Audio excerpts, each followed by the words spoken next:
Hello student, हम पढ़ रहे थे class 12th math English medium. अपना चैप्टर चल रहा था 4.2 की, हम प्रॉपर्टीज़ पढ़ रहे थे ना, प्रॉपर्टीज़ ऑफ डिटर्मिनेंट। तो हमने जो 4 तक थी प्रॉपर्टीज़ वो क्या कर ली थी, उनको कंप्लीट कर लिया था। अब हम पढ़ते हैं इसकी प्रॉपर्टी नंबर 5। तो देखो जो प्रॉपर्टी 5 है वो कह रहा है कि if each element of a row और a column of a determinant are expressed as sum of two or more term and determinant can be expressed as sum of two determinant। तो देखो ये क्या कहना चाहता है कि देखो एक कोई क्या है, डिटर्मिनेंट है जिसमें किसी भी एक रो या एक कॉलम में क्या है, मतलब उनके साथ और एक नंबर का क्या हुआ है, सम किया गया है। क्या किया गया है, सम। जैसे ये देखो ऐसे है A1 A2 A3 B1 B2 B3 C1 C2 and C3।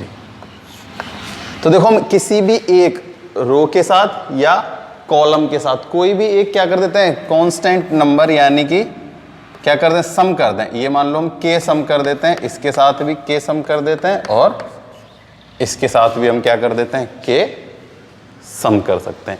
तो अब ये जो डिटर्मिनेंट है ना, हम इसको किस फॉर्म में लिख सकते हैं, यही हमें बताया गया कि हम देखो ये जो है इसको हम कैसे लिख सकते हैं, ऐसे लिख सकते हैं A1 A2 A3 B1 B2 B3 C1 C2 C3। सम यहाँ ऐड है तो क्या आएगा, प्लस में। चाहे तो ये रो में हो, चाहे ये क्या हो, कॉलम में हो। देखो अगर ये ऐसे भी होता ना, ऐसे, तब भी इसको हम ऐसे ही कर देते, कैसे ही हो वो रो या कॉलम में किसी में। जैसे ऐसे होता k प्लस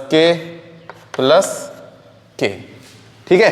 तो एक बार तो ये सेम ऐसे आ जाते k। अब k के साथ में ये जो दो बचे हुए हैं इनको भी हम क्या लिख लेते, ऐसे कैसे, जैसे k और k। चाहो तो इन पे k1 k2 A2 B2 C2 A3 B3 और C3, ठीक है। देखो ऐसा हम कैसे लिख सकते हैं, जैसे देखो हमें इसकी वैल्यू क्या करनी है, फाइंड करते हैं हम, ठीक है। इसको हम x क्या करते हैं, इसका हम सॉल्व करते हैं। तो देखो हम ये जो फर्स्ट कॉलम है इसके साथ इसको क्या करते हैं, सॉल्व। तो देखो A1 प्लस k, ठीक है, क्या होगा B2 C2 B2 C2 B3 और C3, क्लियर। साइन आएगा माइनस, अब करते हैं B1 k के साथ, B1 प्लस k है ना, यहाँ प्लस k। अब देखो ये और ये A1 C3 क्या है, ये A2 C2 और A3 C3, ठीक। अब इसके साथ लेते हैं, तो मैं इसको यहाँ लिख लेता हूँ, plus C1 plus k A2 B2 A3 और B3, ठीक है। अब देखो जब हम इसको सॉल्व करेंगे, इसका मल्टीप्लाई इससे, इसका मल्टीप्लाई इससे, हाँ, b साइन माइनस, सेम ऐसे ही इसका मल्टीप्लाई इससे, इसका मल्टीप्लाई इससे, साइन माइनस, और इसका मल्टीप्लाई इससे और इसका मल्टीप्लाई इससे और साइन माइनस। तो देखो जो इनसे होगा एक बार उसका मल्टीप्लाई किससे होगा, A1 से होगा, और एक बार मल्टीप्लाई k से होगा। ऐसे ही एक बार मल्टीप्लाई B1 से होगा, एक बार मल्टीप्लाई k से होगा, ठीक है। तो हर एक का मल्टीप्लाई a से भी हो रहा है और k से भी हो रहा है, a से भी हो रहा है और k से भी हो रहा है। तो इसलिए हम क्या कर लेते हैं, अगर इनको ऐसे अलग अलग करके और जब इनको हम सॉल्व करेंगे ना, तो इसकी वैल्यू भी क्या आएगी, सेम आएगी। देखो इससे तो हम इसकी वैल्यू निकाल लेंगे, जब इससे निकालेंगे तो k का हर एक के साथ क्या हो रहा है, मल्टीप्लाई। जब हम इन दोनों का सम करेंगे तो वो दोनों कैसे हो जाएंगे, सेम टू सेम हो जाएंगे ना। ऐसे भी कर सकते हैं हम इसको, ऐसे भी कर सकते हैं। देखो ये तो है कब, जब हो सम। वैसे तो ये जो प्रॉपर्टी है इसमें क्या लिखा गया है, इसमें सम ही लिखा हुआ है ना, लेकिन अगर सम की जगह क्या हो, सबट्रैक्ट भी हो रहा हो, है ना। जैसे यहाँ क्या लिखा हो, मान लो ये तो सेम ऐसे ही है, यहाँ दिया होता alpha minus beta minus gamma, ठीक है। और हम इसके साथ इसका क्या करते, इसको सेपरेट करते। तो देखो ये जो सेम है इसको तो हम ऐसे ही रहने देते, प्लस के। अब ये जो साइन प्लस का था, अब ये साइन किसका होगा यहाँ, माइनस का। किसका होगा, माइनस का। और अब हम इसके साथ करेंगे, जैसे एक बार इसमें आ गया तो यहां क्या आ जाता, अल्फा, बीटा और गामा। और ये यहां सेम टू सेम ऐसे कैसे ही आता, A1 प्लस के, B1 प्लस के और C1 प्लस के। अगर क्या होता, यहां ऐसे माइनस साइन होता। अब देखो इससे हमने इसको अलग किया, अब हमें क्या करना होगा, इसको इसके साथ भी अलग करना होगा ना। ऐसे ही अगर इसमें भी कोई एक नंबर और सम हो रहा होता तो उसको उसके साथ सम करते, तो ये क्या हो जाती, खूब सारे डिटर्मिनेंट बन जाते। देखो अब हम इसको सेपरेट करेंगे तो क्या करेंगे, इसको अलग प्लस में इसके साथ अलग, है ना। यानी कि सिंपल सा है, अगर कोई हमें एक डिटर्मिनेंट है उसमें कोई एक नंबर सम दिया गया है तो उनको हम अलग अलग करके लिख सकते हैं। तो जो सम है एक बार वो और एक बार वो, और जो बची हुई दोनों रो या दोनों कॉलम है उसको उनके साथ में क्या कर लेते हैं हम, ऐसा के ऐसा ही लिख सकते हैं। ठीक है, तो ये थी अपनी प्रॉपर्टी 5, है ना। तो देखो एक बार और पढ़ते हैं कि if each element of a row और column of a determinant are express as sum of two term, the determinant can be express as sum of 2। ठीक है, तो हम कोई भी अगर हमें ऐसे दो प्लस में या फिर नंबरों में गिवन है, देखो हम नंबरों से करते हैं, जैसे डेल्टा इक्वल्स टू गिवन है हमें 2 + 7, 3 + 7, 4 + 7, 6 - 2, 5 - 4, 3 और 1।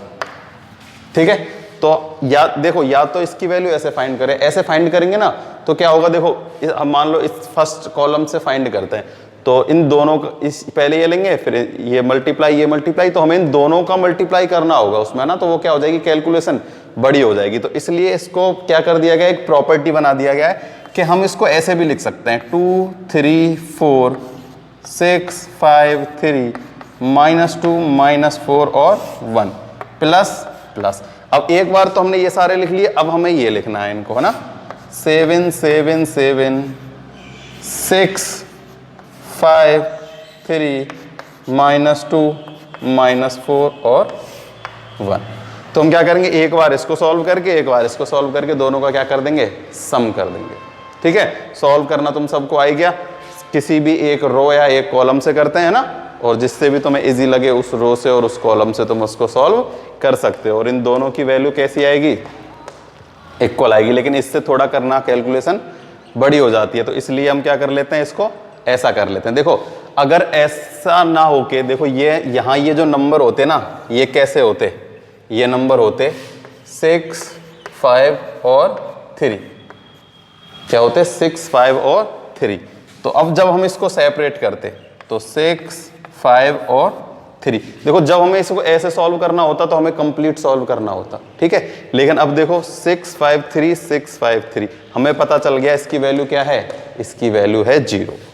तो 0 प्लस, अब हम इसको सॉल्व कर लेंगे, है ना।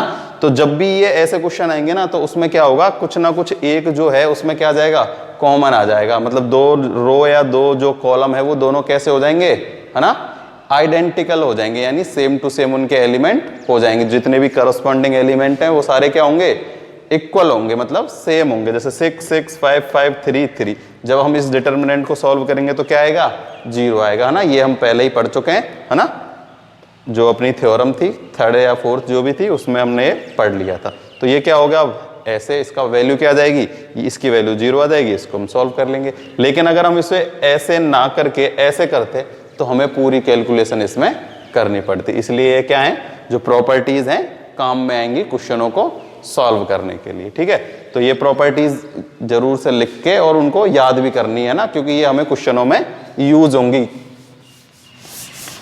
ये सारी की सारी प्रॉपर्टीज।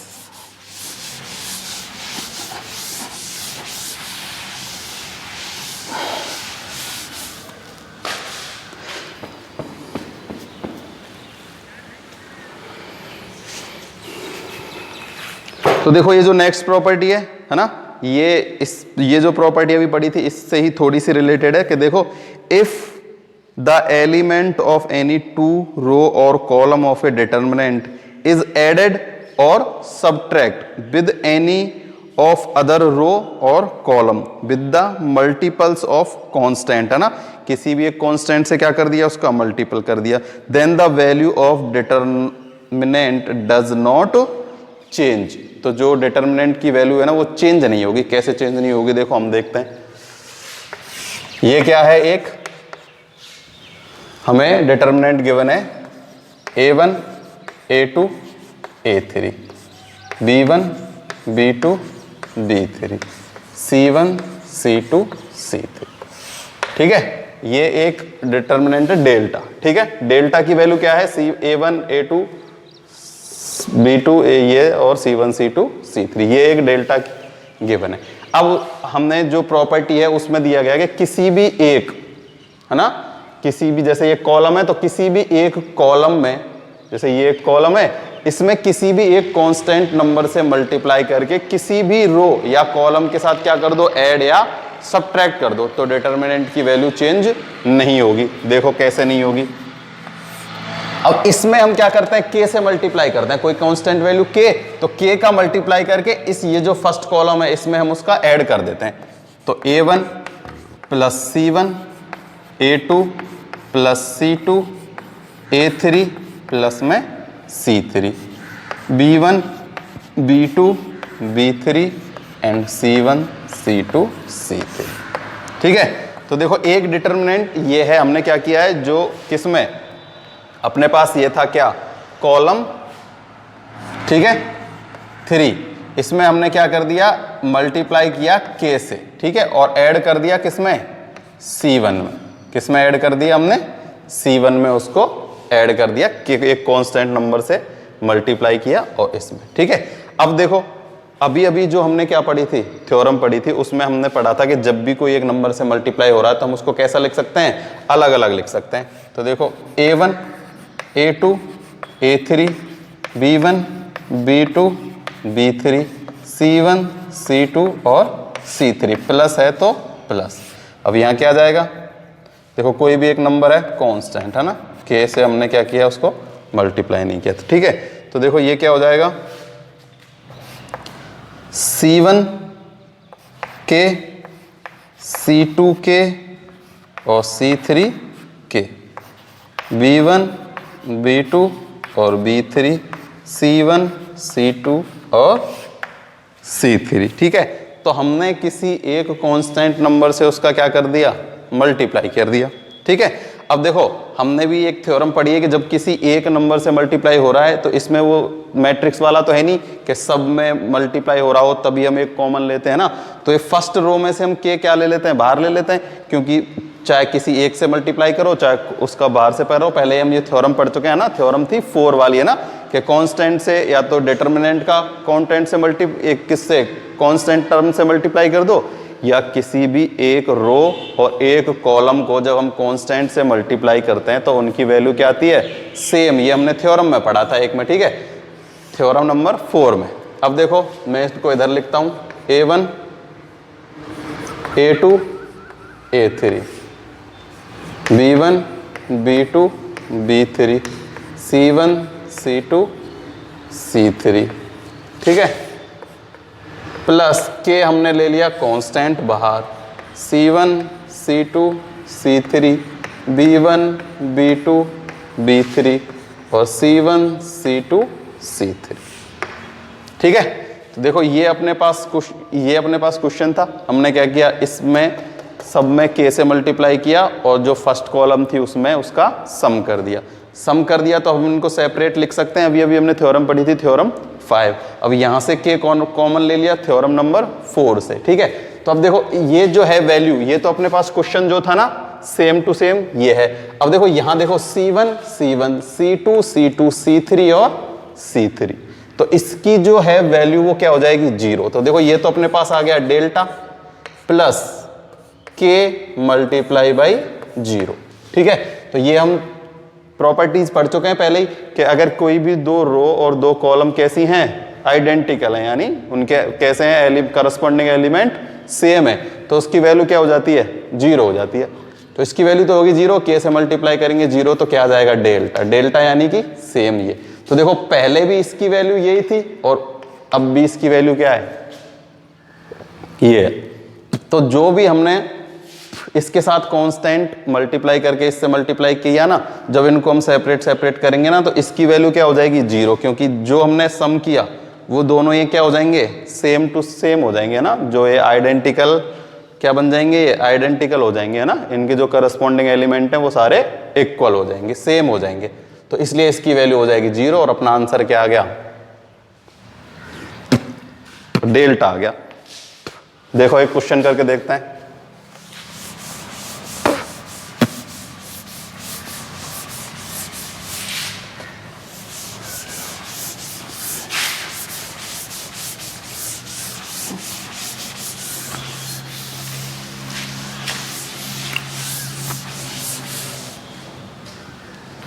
जैसे एक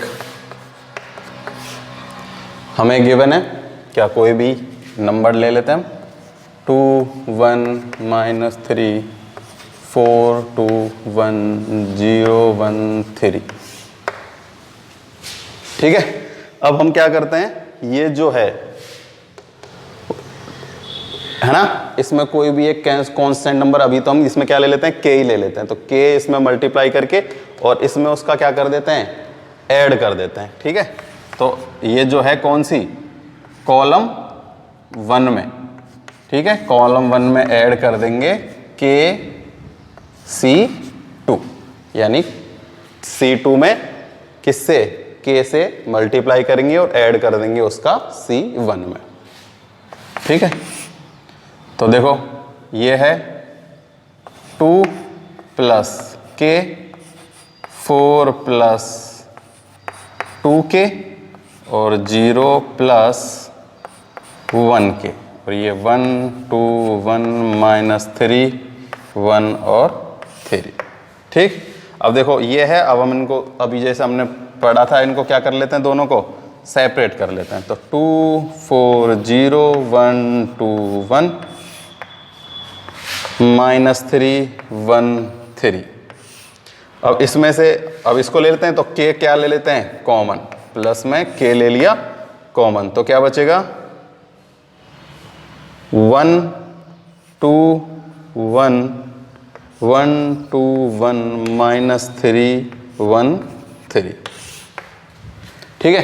तो देखो सेम जैसे पहले हुआ था, कॉलम फर्स्ट और कॉलम सेकंड की करस्पॉन्डिंग वैल्यू क्या है, सेम है, तो इसकी वैल्यू क्या हो जाएगी 0। ये अपने पास सेम पहले यही था, 2 4 0 1 2 1 3 -3 1 3, तो ये तो हो गया 0 और अपने पास डेल्टा क्या आ गया, सेम। तो इसकी वैल्यू में कोई चेंज नहीं है, 0 4 1 2 1 -3 1 और 3, ये तो क्या हो जाएगा प्लस में 0, ठीक है।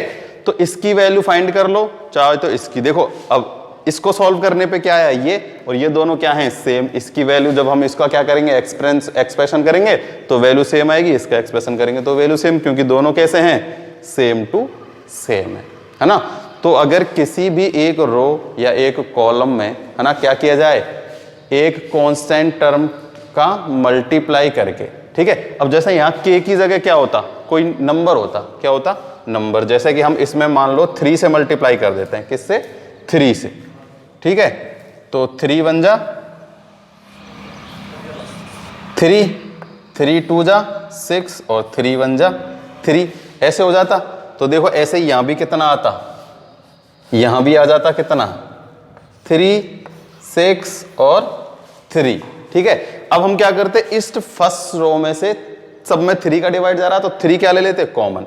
तो जैसे ही हम 3 कॉमन लेते बाहर, ये क्या बन जाता, 3 1 जा 3 3 2 जा 6 और 3 1 जा 3, और अब ये दोनों वैल्यू क्या हो जाती, 0 हो जाती। तो जैसे ही ये वैल्यू क्या होती, 0, तो 3 से उसका मल्टीप्लाई करते तो 3 भी क्या हो जाता, 0 हो जाता। तो क्या आ जाता आंसर, जो अपना पहला डिटर्मिनेंट था, अब इसकी वैल्यू भी क्या आ जाती, सेम आ जाती, है ना।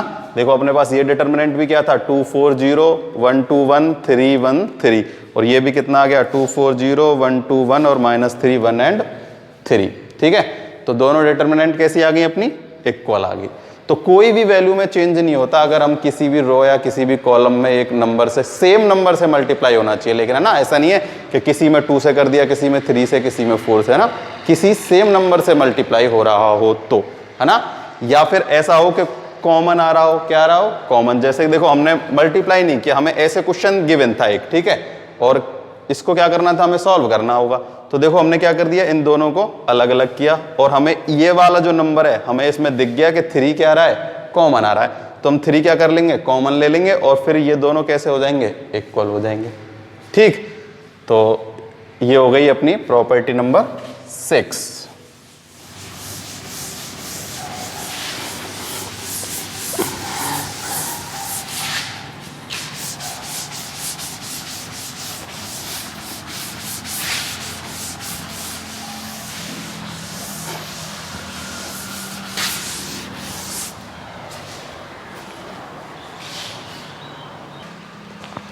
तो अपनी प्रॉपर्टी नंबर 6 कंप्लीट हो गया ना। इंपॉर्टेंट थी ये, जो अभी अपने प्रॉपर्टी पढ़ी थी ना 6, ये इंपॉर्टेंट थी, है ना, तो इसको एक बार अच्छे से जरूर इसकी प्रैक्टिस कर लेना, है ना, कि किसी भी अगर कांस्टेंट नंबर, किसी भी अगर रो में कोई कांस्टेंट नंबर मल्टीप्लाई करके किसी और रो या कॉलम से उसमें का क्या कर दिया जाए, सम कर दिया जाए, तो जो वैल्यू ऑफ डिटर्मिनेंट है वो कैसी हो रहती है, अनचेंज्ड रहती है। कैसी रहती है, अनचेंज्ड। ठीक है, तो जो अब है अपनी 7 जो प्रॉपर्टी है वो कह रही है कि if element of one row और column are multiply with cofactor of element of any other row और column then there sum is 0। देखो तो कोफैक्टर हम सबने पढ़ा हुआ है, जैसे देखो हमारे पास है ये A11, A12, A13, B1, B21, B22 और B23, C1, C31, C32 और C33। ठीक है, चाहे तो इनको तुम कैसे नाम दे सकते हो, जैसे भी चाहो ना, या तो ए इससे दे दो, चाहे बी से, चाहे सी से, है ना, हमने ऐसे नाम दे दिया। तो देखो अब उसने कहा है, देखो सबसे पहले तो हम बात करते हैं किसकी, कोफैक्टर्स की। तो कोफैक्टर मैंने, है ना, बता दिए थे पर तुम भूल गए होंगे, फिर भी एक बार फिर देखो। कोफैक्टर क्या होता है कि देखो माइनर और कोफैक्टर में थोड़ा सा ही डिफरेंस है। देखो जो माइनर्स होते हैं ना, तो जैसे देखो A11 के लिए हमें क्या निकालना है, माइनस निकालना है, यानी वैल्यू, तो क्या B22, C32 और B23 और C33। तो ये तो क्या हो गया, माइनस। इसे हम कैसे लिखते हैं, इसे हम करते हैं M से, किससे, M से, है ना। तो ये जैसे M11 का था, ये A11 का था, तो हमें इससे लिख लिया किससे, M11। ठीक है, लेकिन अगर हमें क्या करना है, कोफैक्टर निकालना है, कोफैक्टर, तो जिसके लिए निकाल रहे हैं, इसके लिए निकाल रहे हैं ना, A11 के लिए, तो ये क्या आएगा, A11, है ना, इस -1 और इसकी पावर I + J। ठीक है, और हम इसे किससे लिखते हैं, A, जैसे A1 इसके लिए निकाला है, ये स्मॉल है, तो हमने इससे किससे रिप्रेजेंट कर लेते हैं, इससे कैपिटल 1 से। ठीक है, तो ये हम क्या लिखते हैं, ये हम कोफैक्टर फाइंड करते हैं ना। अगर उसके आगे साइन माइनस पॉजिटिव आ रहा है या नेगेटिव है ना, ये अगर हम बता दें तो वो क्या हो जाता है, कोफैक्टर्स होते हैं ना। माइनर और कोफैक्टर में थोड़ा सा ही फर्क है। तो देखो अगर क्या हो रहा है, हम A11 का मल्टीप्लाई कर रहे हैं किससे, A11 से, प्लस A12 का मल्टीप्लाई कर रहे हैं किससे, A22 से, और A13 का मल्टीप्लाई कर रहे हैं A13 से, ये है 1 2। ठीक है, यानी इस देखो A11 का मल्टीप्लाई A11 से, यानी इस एलिमेंट का मल्टीप्लाई इसके कोफैक्टर के साथ ही कर रहे हैं, इस एलिमेंट का मल्टीप्लाई इसके कोफैक्टर के साथ ही कर रहे हैं, और इसका मल्टीप्लाई इसके कोफैक्टर के साथ। ठीक है, तब तो क्या आएगी, तब तो फाइंड होगी वैल्यू ऑफ डिटर्मिनेंट। तो डिटर्मिनेंट की वैल्यू फाइंड करते हैं हम, ऐसे ही तो वैल्यू फाइंड करते हैं। देखो इस A11 की जगह क्या आएगा, ये साइन प्लस है तो प्लस, माइनस है तो माइनस, इसके लिए प्लस, इसके लिए माइनस, इसके लिए प्लस, ऐसे आएगा, है ना। तो ये तो अब जब सॉल्व करेंगे तो ऑटोमेटिक क्या जाएगा माइनस। तो ऐसे तो हम इसकी वैल्यू क्या करते हैं फाइंड करते हैं किसकी डिटर्मिनेंट की। अब अगर हम किसी और के किसके साथ कोफैक्टर के साथ किसी और रो या कॉलम के एलिमेंट का क्या कर दें मल्टीप्लाई कर दें तो जो वैल्यू ऑफ डिटर्मिनेंट है वो क्या हो जाएगी 0। जैसे देखो इसके साथ हम इस वाली जो रो है ना इसके किन का मल्टीप्लाई कर दें इनके हम कोफैक्टर्स का मल्टीप्लाई कर दें। तो देखो जैसे A11 है ना तो इसके कोफैक्टर क्या होंगे इसके कोफैक्टर होंगे यहां है V21 ऐसे ही सेम प्लस A12 के साथ हम V22 के कोफैक्टर प्लस A13 के साथ हम B23 के कोफैक्टर क्या कर दें मल्टीप्लाई कर दें। ठीक है तो क्या आएगी इसकी वैल्यू आएगी 0। तो ये भी यही कह रहा है कि if element of one row are multiples with cofactors of element of any other row और कॉलम देयर सम इज 0। तो इनका सम क्या होगा 0 हो जाएगा ना।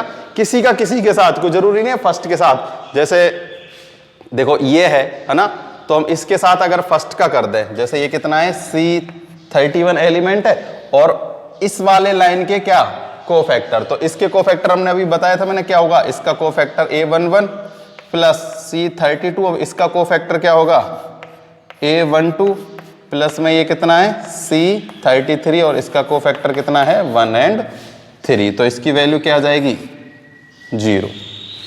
क्या आ जाएगी 0। यानी अगर किसी भी एक रो या किसी भी एक कॉलम के कोफैक्टर्स का मल्टीप्लाई हम किसी अदर है ना अदर रो या कॉलम के साथ क्या कर देते हैं मल्टीप्लाई कर देते हैं तो है ना जो वैल्यू ऑफ डिटर्मिनेंट है वो क्या आएगी 0 आएगी। क्या आएगी वैल्यू ऑफ डिटर्मिनेंट 0। हाँ देखो और अगर इसको अच्छे से समझना चाहते हो तो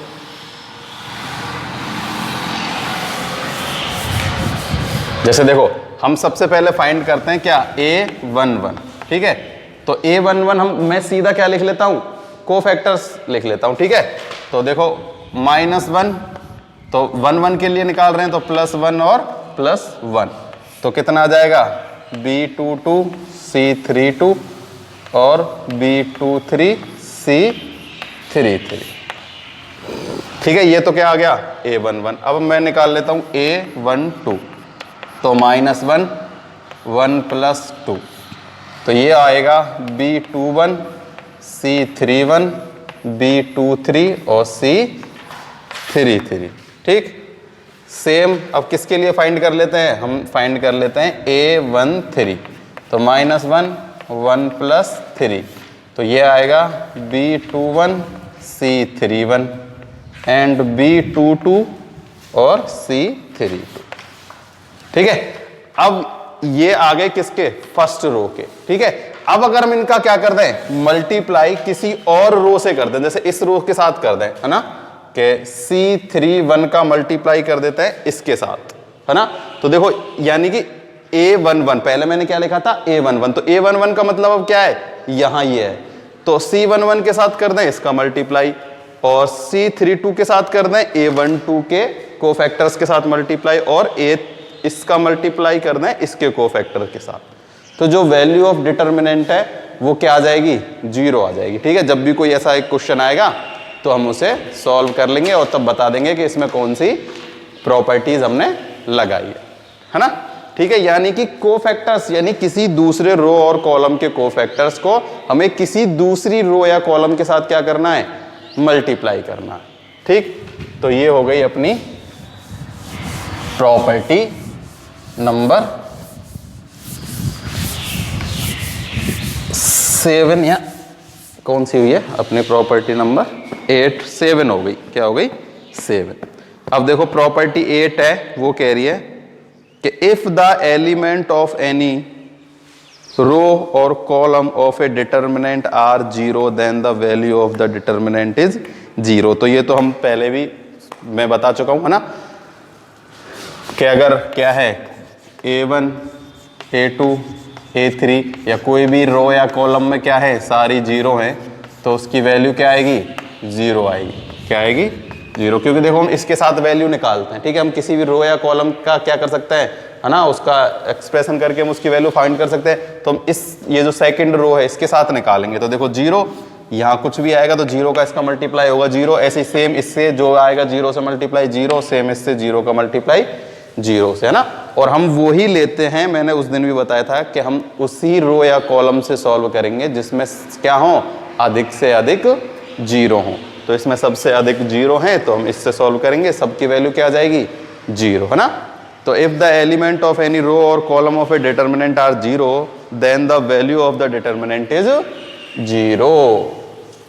अगर एक रो और एक कॉलम के सारे एलिमेंट क्या हैं, 0 हैं, तो उस पूरी डिटर्मिनेंट की वैल्यू क्या आ जाएगी, पूरी की पूरी डिटर्मिनेंट की वैल्यू 0 की 0 आ जाएगी।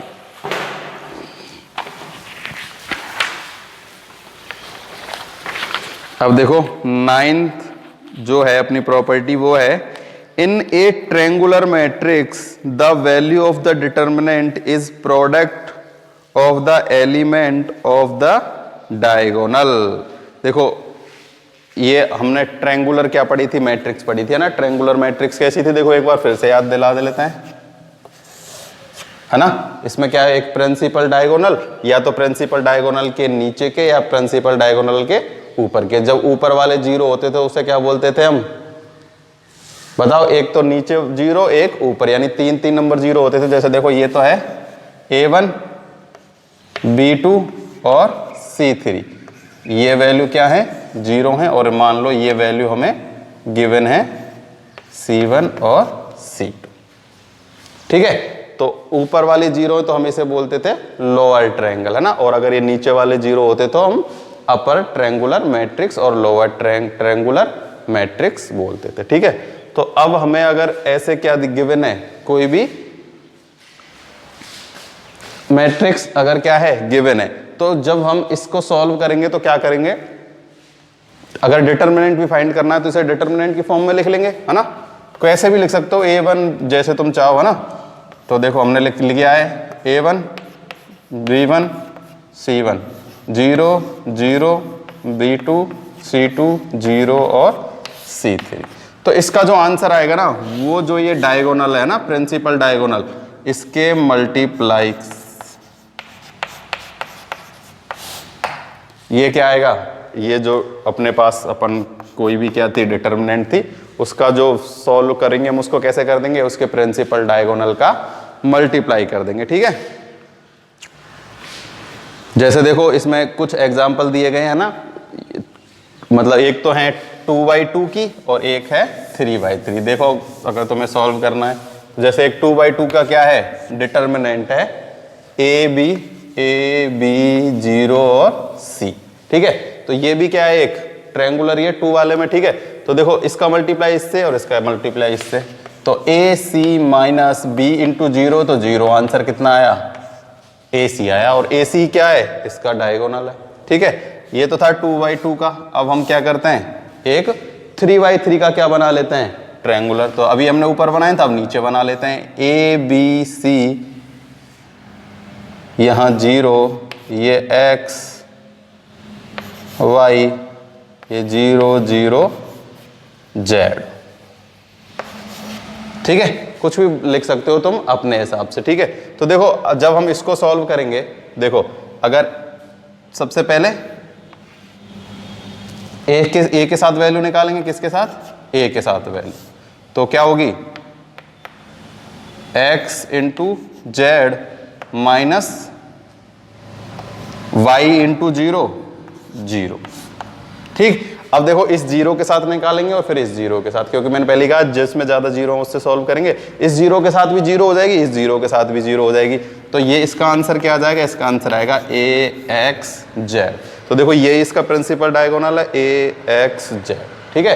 तो जब भी ट्रायंगुलर मैट्रिक्स हो, है ना, यानी ट्रायंगुलर हो, यानी कि या तो ये नीचे की 3 0 या ये ऊपर की क्या हो 3 जो नंबर हैं ये क्या हो 0 हो, तो हम क्या कर देते हैं, केवल डायगोनल का मल्टीप्लाई कर देंगे सीधा ही, और क्या आ जाएगा अपने पास, उसकी वैल्यू फाइंड हो जाएगी, है ना। डिटर्मिनेंट की वैल्यू अपने पास आ जाएगी। तो इसकी वैल्यू क्या आएगी AXZ, और हमने फाइंड भी करके देखी क्या आई AXZ।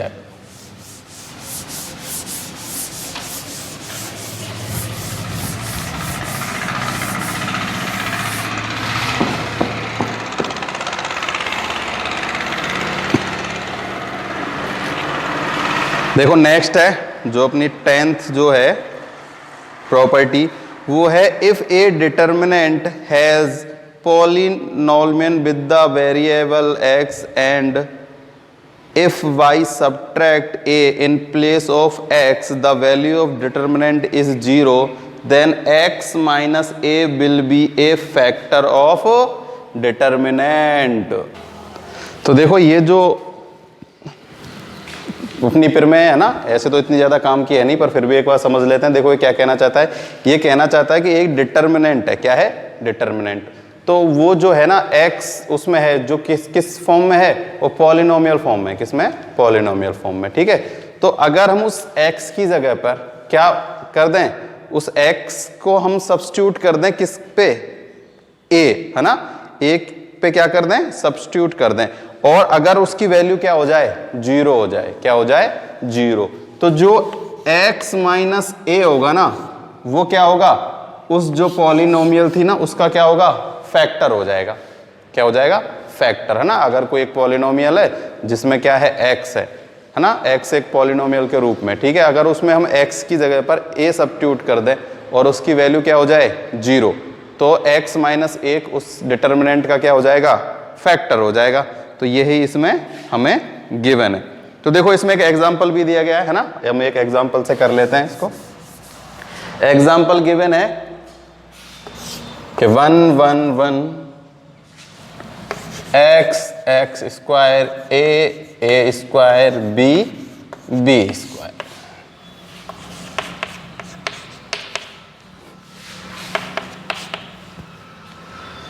डेल्टा इक्वल टू दी गया है। इसमें गिवन है हमें कि if y substituting x equal a and x equal b। देखो अभी हमने x इक्वल a रखा था, तब मैंने बताया था तो को फैक्टर क्या आएगा? x minus a। और अब यहाँ x इक्वल टू a और x इक्वल टू क्या है? b। तो यहाँ क्या आ जाएगा? x minus b। तो x minus a and x minus b क्या होंगे? इस पॉलिनोमियल के फैक्टर होंगे। क्या होंगे? पॉलिनोमियल के फैक्टर हो जाएंगे।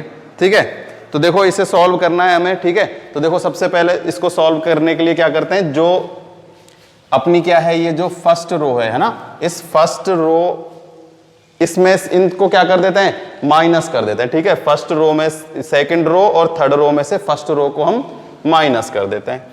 तो देखो ये तो ऊपर तो सेम टू सेम, 1 में से 1 minus 0 x minus a and a square minus x square, same 0 b minus x and b square minus x square. Clear? तो देखो 1 0 0 x माइनस a और b माइनस x स्क्वायर। अब देखो a square minus B square, a square minus B square, तो a plus B, a minus B, a plus B, a minus B. ठीक है, तो ये हो जाएगा a माइनस, ये मैंने यहाँ उल्टा लिख दिया, किस में से? a में से माइनस करना है x, तो a माइनस x और b माइनस x। यहाँ भी a माइनस x और b माइनस x, तो ये a प्लस b और यहाँ क्या आ जाएगा? a minus b। सेम इधर a माइनस b और a प्लस b। ठीक है, इसको सीधी लाइन। अब देखो इससे हम वैल्यू फाइंड करेंगे। किससे? इससे। चाहो तो इसकी वैल्यू तुम यहीं से भी फाइंड कर सकते थे। ठीक है ना, चाहो तो इसकी वैल्यू यहाँ से फाइंड कर लो, चाहे यहाँ से। देखो अगर यहाँ से वैल्यू फाइंड करते तो इससे वैल्यू फाइंड करते, ये क्रॉस, इसका मल्टीप्लाई इससे और इसका मल्टीप्लाई इससे। देखो इसका मल्टीप्लाई इससे a minus X and B square minus X square. ठीक है, और माइनस में ये b माइनस एक्स एंड ये चाहे a square minus X square. अब ये फॉर्मूला चाहे तो यहाँ पुट कर दो, एक बार a प्लस बी और एक बार a माइनस बी। तो देखो यहाँ से तो कॉमन आ जाएगा क्या? a माइनस एक्स और यहाँ से आ जाएगा a माइनस y।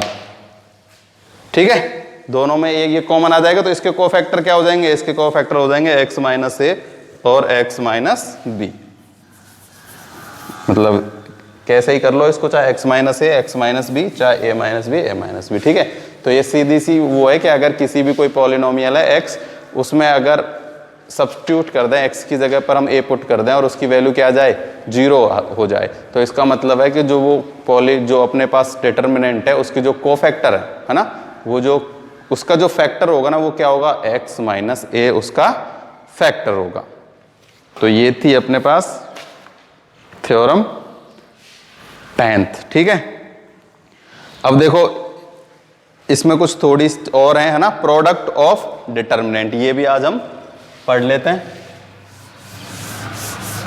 तो मैट्रिक्स में हमने प्रोडक्ट करना सीखा था ना, मैट्रिक्स का प्रोडक्ट और डिटर्मिनेंट का प्रोडक्ट क्या होता है, थोड़ा सा अलग होता है। देखो जो मैट्रिक्स का होता है उसमें हम कैसे करते हैं, जैसे ये कोई एक मैट्रिक्स है A B C D E F G H I, और दूसरी है J K L M N O P Q are,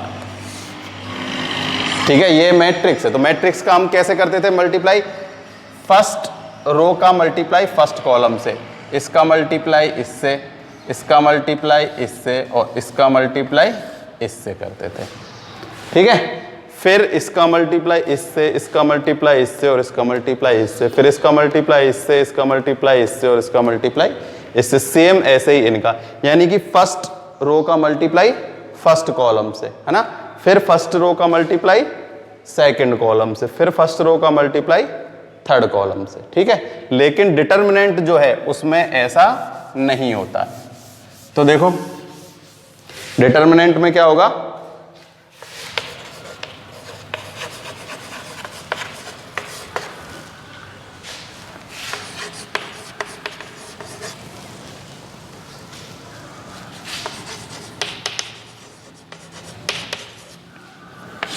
product of determinant. तो देखो सबसे पहले हम 2/2 का कर लेते हैं, a1 b1 a2 b2, ठीक है। इसका मल्टीप्लाई कर लेते हैं हम, किसी से ही कर लो, है ना, x1 y1 x2 और y2, ठीक। देखो जो मैट्रिक्स थी उसमें इसका मल्टीप्लाई इससे होता तो इसका मल्टीप्लाई इससे होता, लेकिन जो डिटर्मिनेंट है उसमें क्या होता है, रो का मल्टीप्लाई रो से, और कॉलम जैसे इसका मल्टीप्लाई इससे प्लस में ऐसे, फिर सेम इसका मल्टीप्लाई इससे और इसका मल्टीप्लाई इससे, ठीक है। तो देखो जो a है इसका मल्टीप्लाई किससे हो जाएगा, x1 से, a1 x1, वही सेम बीच साइन प्लस का b1 और y1, ठीक। अब इसका मल्टीप्लाई सेम इधर a1 x2 plus b1 y2। अब इसका मल्टीप्लाई ऐसे ही a2 x1 plus b2 y1, a2 x2 plus b2 y2, ठीक है। इस फर्स्ट का फर्स्ट के साथ, फिर फर्स्ट का सेकंड के साथ, फिर सेकंड का फर्स्ट के साथ और सेकंड का सेकंड के साथ, ऐसा इनका क्या हो जाता है, मल्टीप्लाई हो जाता है ना, कि रो मल्टीप्लाई बाई कॉलम, और रो मल्टीप्लाई बाई रो भी कर सकते हैं ना। जैसे देखो इसका मल्टीप्लाई इससे और इसका मल्टीप्लाई इससे, ठीक है। ये तो था मल्टीप्लाई बाई, मतलब ये तो था मल्टीप्लाई बाई रो, है ना।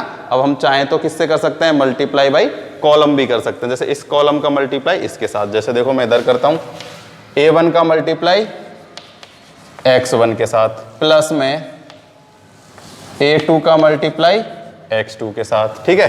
फिर a1 का मल्टीप्लाई y1 के साथ, प्लस में a2 का मल्टीप्लाई y2 के साथ।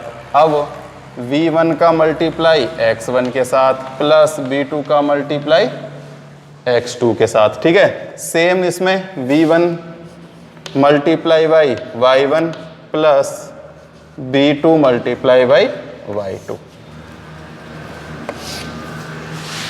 ठीक है। तो ऐसे भी कर सकते हो, a1 a2 जैसे तुम चाहो, है ना, या तो रो का रो के साथ और कॉलम का कॉलम के साथ इसमें मल्टीप्लाई हम कर सकते हैं, चाहे 2 की हो चाहे किसकी हो, 3 की हो, है ना, चाहे 2/2 का हो चाहे क्या हो 3/3 का अपने पास क्या हो, डिटर्मिनेंट हो। तो इसमें कोई फर्क नहीं पड़ता ना, चाहे 2 का हो चाहे 3 का।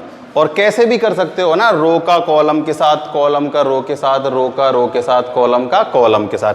तो देखो जैसे 3 का है ना, A1 A2 A3 B1 B2 B3 C1 C2 C3। इसका मल्टीप्लाई हम करते हैं किससे, R1 R2 R3 P1 P2 P3 Q1 Q2 और Q3। ठीक है, तो कैसे ही कर सकते हो 2/2 में भी और 3/3 में। देख चाहो तो इसका मल्टीप्लाई इसके साथ A1 R1 B2 का P2 के साथ प्लस V1 P1 C1 का Q1 के साथ प्लस C1 और Q1। ठीक है, अब ऐसे ही सेम इसका पहले इसके साथ, इसका इसके साथ, इसका इसके साथ, फिर इसका इसके साथ, इसका इसके साथ और इसका इसके साथ, फिर सेम इनका भी ऐसे ही कर सकते हो, है ना। ये तो था ये, और चाहो तो जैसे अपन मैट्रिक्स में करते थे ना, अपन वैसे भी इसका मल्टीप्लाई कर सकते हैं ना। कैसे ही कर सकते हैं इसके मल्टीप्लाई में, कोई देख सकते, जैसे A1 का मल्टीप्लाई R1 के साथ, ठीक है, B1 का multiply plus B1 multiply R2 plus C1 multiply R3। ठीक है, ऐसे ही सेम अब एक ये इधर हो गया। अब A1 का मल्टीप्लाई P1 के साथ प्लस B1 का मल्टीप्लाई P2 के साथ और प्लस C1 का मल्टीप्लाई P3 के साथ। ऐसे ही फिर इसका इस थर्ड के साथ, है ना। तो ये थोड़े से बड़े होंगे, लेकिन हम कैसे भी कर सकते हैं, चाहे तो रो का मल्टीप्लाई रो के साथ, चाहे तो रो का मल्टीप्लाई कॉलम के साथ भी हम इसमें कर सकते हैं ना। जैसे अगर 2/2 का है A B C D और P Q R S। ठीक है, देखो चाहो तो A का मल्टीप्लाई P के साथ और B का मल्टीप्लाई Q के साथ, फिर A का मल्टीप्लाई R के साथ और B का मल्टीप्लाई S के साथ, ऐसे भी कर सकते हो। फिर इस नीचे वाले का सेम, ठीक है। और चाहो तो कैसे कर सकते हो कि A का मल्टीप्लाई P के साथ प्लस B का मल्टीप्लाई R के साथ, फिर A का मल्टीप्लाई Q के साथ प्लस B का मल्टीप्लाई S के साथ, फिर ऐसे ही नीचे वाले का भी हम सेम टू सेम प्रोडक्ट इसमें हम कर सकते हैं।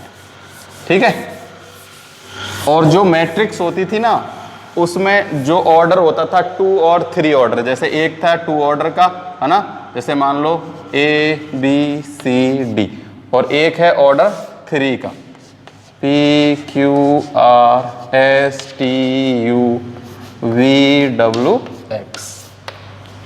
तो मैट्रिक्स में इनका मल्टीप्लाई करना क्या नहीं था, पॉसिबल नहीं था, लेकिन हम इसमें इन दोनों का मल्टीप्लाई पॉसिबल हो सकता है। लेकिन कैसे होगा, हमें इस वाली मैट्रिक्स को भी कितने का करना होगा, 3/3 का। कितने का, 3/3 का। और देखो 3/3 का कैसे करेंगे, एक 1 यहां लगाएंगे, 0 0 और 0 और 0। ठीक है, फिर सेम इसका मल्टीप्लाई इससे, इसका मल्टीप्लाई इससे, इसका मल्टीप्लाई इससे और इनका मल्टीप्लाई ऐसे ही। ठीक है ना। तो the product of 2 different order determinant is also possible. ठीक है, अगर 2 ऑर्डर की अलग अलग क्या है, डिटर्मिनेंट है। ठीक है, एक में तो क्या है 2/2 का ऑर्डर है और एक में 3/3 का ऑर्डर है। तो हम इस 2/2 के ऑर्डर को भी क्या कर देंगे, 3/3 का ऑर्डर बना देंगे। क्या बना देंगे, 3/3 का ऑर्डर बना देंगे। जैसे देखो एक एग्जाम्पल अपन करते हैं, इससे रिलेटेड एक एग्जाम्पल हम कर लेते हैं कि इनमें जो ऑर्डर होते हैं 2/2 और कैसे करते हैं। देखो अपने पास एक है 112 112, एक डिटर्मिनेंट है 112 203 और 121। ठीक है, और अपने पास दूसरी डिटर्मिनेंट जैसे ये डेल्टा 1, इसे मान लो डेल्टा 2। ये हमें 2/2 की गिवन है 1 2 3 और 4। ठीक है, तो हमें इन दोनों को क्या करना है, प्रोडक्ट करना है। क्या करना है, प्रोडक्ट करना है। तो देखो हम क्या करेंगे, ये जो है 2/2 की, ये तो है 3/3 ऑर्डर की और ये है 2/3 ऑर्डर की, ठीक है। तो इस डेल्टा 2 को भी हम क्या कर लेंगे, 3/3 के बनाएंगे। तो 1 0 0 और 0 0 और ये सेम रहेंगे 1 2 3 और 4। अब इनका हम क्या कर लेंगे, मल्टीप्लाई कर लेंगे। क्या कर लेंगे, मल्टीप्लाई। तो मल्टीप्लाई तुम कर लेना ना, बहुत टाइम जाएगा मल्टीप्लाई। देखो इसका मल्टीप्लाई इससे, इसका मल्टीप्लाई इससे और इसका मल्टीप्लाई इससे। देखो मैं करता हूं 1 का मल्टीप्लाई 1 से, कितना आ गया 1, कितना आया 1। देखो 1 का 0 से और इसका 0 से, तो ये तो क्या हो गया 0 हो गया। क्या हो गया, ये 0 हो गया, ठीक है। केवल क्या बचेगा 1, ठीक है। अब देखो 2 का 0 से 0, 0 का 0 से 0, तो 3 2 जा 6, कितना आया 6। तो देखो हमने किसका किया है, पहले इसका करते हैं इससे। देखो इसका मल्टीप्लाई इससे 0, 1 का मल्टीप्लाई 1 से और 2 का मल्टीप्लाई 2 से, ठीक है। तो इनका तुम कैसे ही मल्टीप्लाई कर लेना ना, 2 3 जा। देखो अब हमने क्या किया है, इसका मल्टीप्लाई पहले इससे कर लिया, अब इसका मल्टीप्लाई इससे कर लो, है ना। तो जैसे भी करोगे इसकी वैल्यू फाइंड हो जाएगी, ठीक है। तो जो भी आए तो किसी का मल्टीप्लाई किसी से भी कर सकते हैं इसमें हम, ठीक है। तो हम इनका मल्टीप्लाई कर लेना, है ना, जो आएगा। तो ये आज की अपने क्या हो गई, इसमें से रिलेटेड जितने भी थ्योरम थी, है ना। और अब इसमें से हम एग्जाम्पल स्टार्ट करेंगे और अगर कुछ रहा है तो हम नेक्स्ट वीडियो में उसके बारे में और डिस्कस कर लेंगे, ठीक है। तो इसमें मल्टीप्लाई जैसे तुम चाहो वैसे कर सकते हो ना, 2/3 और 3/2 में भी, है ना। और चाहो तो मल्टीप्लाई कैसे ही कर सकते हो, रो को कॉलम से, कॉलम को रो से। चाहो तो इसका मल्टीप्लाई इससे, इसका मल्टीप्लाई इससे और इसका मल्टीप्लाई इससे भी कर सकते हो। चाहो तो इसका मल्टीप्लाई ऐसे भी हम सेम टू सेम कर सकते हैं, ठीक है। तो आज की वीडियो में केवल इतना ही, इससे आगे हम नेक्स्ट एग्जाम्पल स्टार्ट करेंगे नेक्स्ट वीडियो में।